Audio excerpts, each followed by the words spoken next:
Hey YouTube, welcome back to another Lucky Man Survival video. So today we're going to be covering the 5 SHTF firearms that you should have if you are new to preparedness or you don't really have a lot of firearms and you're in the market to start purchasing them. These are going to be 5 options that we think that every prepper and every survivalist should have in their arsenal in case of something were to happen. Now we're going to go through the categories. It's going to be long range, it is going to be combat effective, home defense, self-defense, and then a wild card. We're going to be covering his choices and the things that he carries, just to kind of give you guys some ideas, and then the same thing for me as well. All right, guys, so let's get to it. All right, guys, so the first topic we're going to be covering is long range. Now, the rifle that I chose for this specific one is going to be my Ruger American chambered in 223-556. Now, the reason why I chose that specific rifle that you just saw is because, one, it can take medium to small game, which, in my personal opinion, is a very effective round. You could go up in size, like one of my other preferred is a 308. Doesn't really matter what brand. I have a CVA that I specifically use as well. But the reason why I chose that one is because it can take medium to large game, or sorry, medium to small game. The ammunition is plentiful. It is the same caliber that my AR-15 platform rifle is in as well.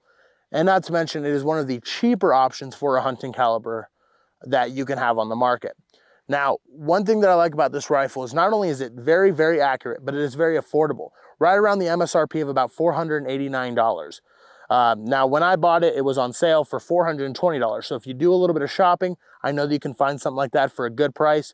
If you have a little bit more to work with on an income or a little less, but there are definitely options on the market for that. All right, so long range, I went ahead and chose my 308 Bergara. Now, the reason I chose my 308 Bergara is because it's great for fucking hunting. And to be honest, you can pin down light armor pretty far out. It covers a whole lot of bases. You can hunt, you can use it for spotting, you can fucking do anything really with a 308. It covers a lot of bases. It's not too expensive on ammo. And you'll find a lot of different rifles chambered in 308, which means you have a lot of different options as far as what to get, where to get it, how much you're willing to pay, how much you're willing to spend on ammo. Now, I'm not going to mention prices really. We're not going to advertise how much our stuff costs, but you can look up stuff online. There's plenty of sites out there that do sell rifles, and you can see how much they cost. But like I said, 308 has plenty of options depending on what your budget is. All right, guys. So the next topic we're going to be covering is more of a combat effective firearm. Now, for me, my choice of it was my Palmetto State Armory PA 10.5 Nitro. Now, the reason why I chose this rifle is, one, it is great for close quarters combat. It still has an effective range of about 200 to 300 yards before the MOA starts to spread out a little bit. With it being a smaller barrel, you know, you don't get that long effective range that a 16-inch or longer barrel would give you. But the reason why I like this one is because it is cost effective. It is a very reliable firearm. I have probably shot about 10,000 rounds through that rifle, and I have yet to have a single malfunction, which is great, especially for the price that you pay for it. And one of my ultimate things about it is because it is very modular. So I can have an optic, I can have a magnifier, I can use an LPVO, I can put a handguard, I can put a mount if I want, a light optic, whatever you want to do, it is modifiable that a lot of people don't have with some of their rifles, especially the ones that are more budget friendly. All right, so for combat rifles, I went ahead and just went with my SIG 556 by Sig Sauer. Basically, really easily customizable, kind of comparable to an AR in how you can modify it and what you can put on it. I like this over that one just from the overall shape, weight, and handling of it. I can adjust the gas expulsion very easily. It's very capable, holding 30 rounds of ammunition.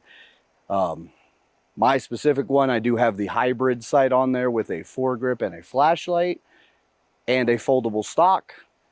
So it is very good all around from medium to close range engagements. It's just a good all-around rifle if you need one like that. Now, these ones are a little bit pricier. You can get an AR that will kind of cover the same bases. I got the SIG 5.56 just because it's my personal preference, not because I really think it's better all around. I think they perform almost identically. I've sent probably 1,000 rounds plus through this one, have no jams, have not had any issues with it. The only issue I've run into so far was a magazine problem, not a machine problem. So it's been very reliable for me. All right, guys, so the next topic we're gonna be covering is home defense. Now, me and Parker both choose shotguns for our home defense because at close range, it's just devastating and it's the way to go. Now, my shotgun of choice is the H&R Partner 1871 pump action 20 gauge shotgun. Now, the reason why I use this specific shotgun and why I choose this one is one, it has lesser recoil than a felt 12 gauge. Now, the reason why I choose that is because I have a wife and a young son at home and a baby girl on the way. So I want to make sure that my wife and my son can both handle the shotgun if needed to defend the home. Now, my son is still a little too young to be using a 20 gauge, but as he gets a little bit older, it'll be easier for him to manage. My wife, on the other hand, that is the shotgun she chooses. Anytime she shoots a 12 gauge, she complains about the pain in her shoulder, but with the 20 gauge, it's just enough felt recoil that it doesn't hurt. She can manage the actual shooting of the firearm itself. On top of that, just like 12 gauge, 20 gauge is just as easy to find on the market, not only as a shotgun itself, but in ammunition bulk as well. You can go to any big box store, Walmart, you can go to Sportsman's, Cow Ranch, any gun shop, any place that sells ammunition will have 20 gauge along with 12 gauge because they are both very similar in size and in the need in the world. A lot of people have 12 gauges and 20 gauges. It's a common shotgun caliber. So for me, I have that one specific because it has a little less recoil, but it is still just as devastating as a 12 gauge. Now, as John said, we're both carrying shotguns for our home defense. The only difference is the caliber of shotgun and what shotgun specifically. Now, I chose the Tokarev USA for mine. Now, the reason I chose this is it's a nice little 12 gauge. I'm the only person who lives in my home. Nobody who lives with me is gonna have to worry about the felt recoil, because if they live with me, they're most likely somebody I know, a close friend of mine or something like that, and they need to be able to handle the bigger calibers, in my opinion. For me, I don't have a wife or kids to worry about them having to hurt their shoulder or nothing. I'm not gonna, if I had a wife or kids, I wouldn't be making them come out with me to the range to train every day, but occasionally I'd want them to shoot. But I went into this too much, hold on. Starting to sound a little lonely there. I don't got a wife and kids. If I did have a wife and kids. Kind of went places there. Got a little teary there, hold on. You're like, I'm all alone. No one here beside me.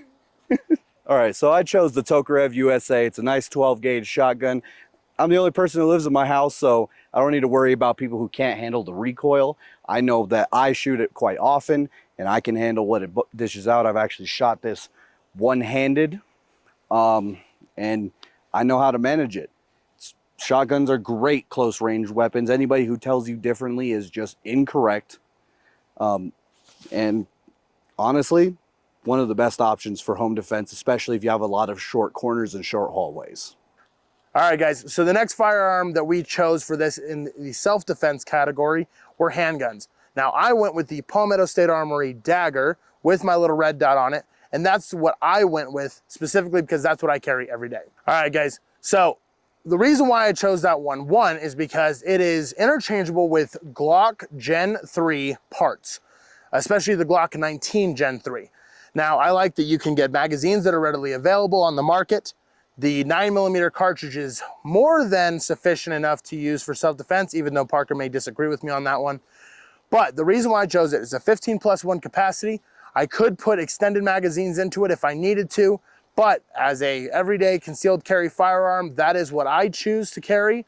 If I'm not carrying that, I'm carrying like a Glock 19 or maybe something of a smaller stature. But 9mm handguns on the market, you have a plethora of options, anywhere from the $600 range, $1,000 range, or if you wanted to go a little less, you can get something like a Taurus, you can get something like a Glock, Sig Sauers. The prices and the options are endless. So don't be afraid to shop around and look for something that you will use and you will carry every single day. If you're not carrying it every single day, then most likely you're going to need to change to something that's more comfortable for you to carry. Now for me, I'm a little bit of a bigger guy. So for me, carrying a full-size handgun or a subcompact handgun is no problem whatsoever. But for someone who may be a female with a smaller frame, or someone who's maybe a little bit shorter or skinnier, having something that's a little bit more comforting and fitting to you will be a little bit more of a bonus in my opinion. All right, guys, so let's move on to Parker. All right, so self-defense. If you've seen this channel before, or you've seen any of our other gun videos, you probably know what I'm going to choose, which is my fully customized 1911 by Kimber America. Now, the reason I choose that is because it's 45, and it's a 1911. I don't like this plastic gun. All right, I'm going to keep it honest.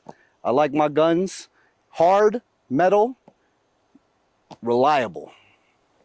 I've had nothing but issues with these plastic guns. They jam on me. I've had one of the handles slightly start to melt on me. I don't know how it happened. The 1911 has been very reliable. Come on now, 2 world wars, how are you going to beat that?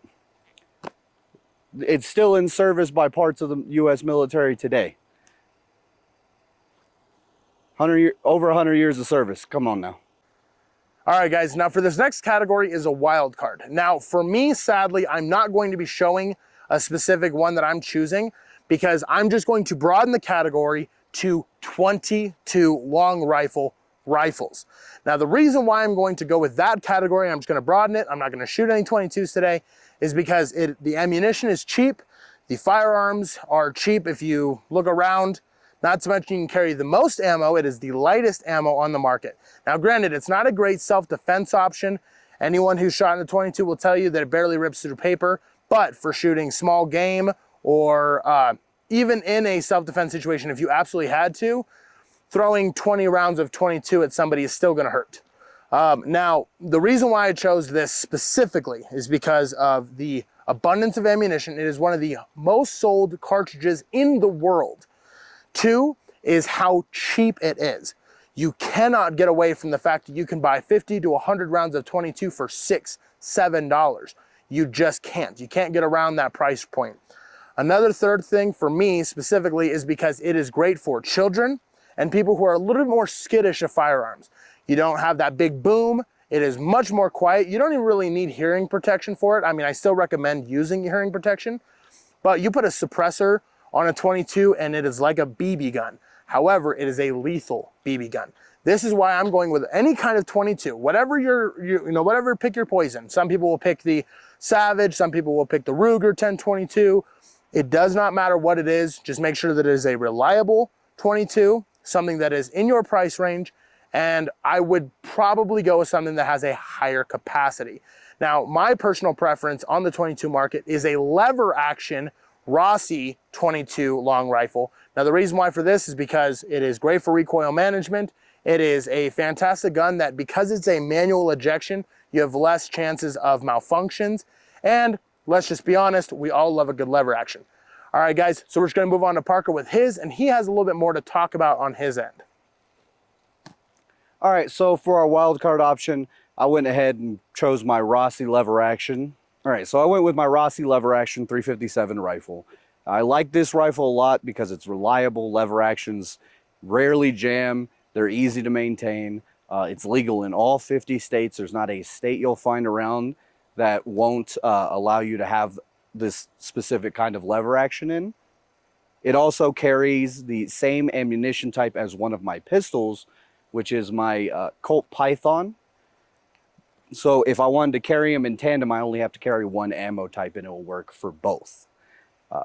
In a situation where maybe society fell apart and I can't find machine parts as easily, you can actually kind of make your own parts for the lever actions quite easily. They're not down to millimeters on accuracy or machine down very finely. You got to remember, these are stuff that were made and in use heavily during the 1800s. Out west even, where there wasn't really industrial factories or anything. So they're very easy to work on. They're very easy to maintain. You can make your own parts if it came down to it. Now, they wouldn't be the prettiest, and you may run into a little bit more malfunctions if you started having to make your own parts, but it should also be quite a while before you had to do that. All right, guys, but that's going to cover it for today. Yep, basically, so this is going to be the 5 SHTF firearms you should have, especially if you are a new prepper or someone who's getting into firearms. These are our recommendations for beginners and someone who is just getting into the firearm culture. Yeah. On that note, please like, comment, subscribe if you like this video. And remember, guys, death is the rule, but survival is the exception, and we'll see you next time.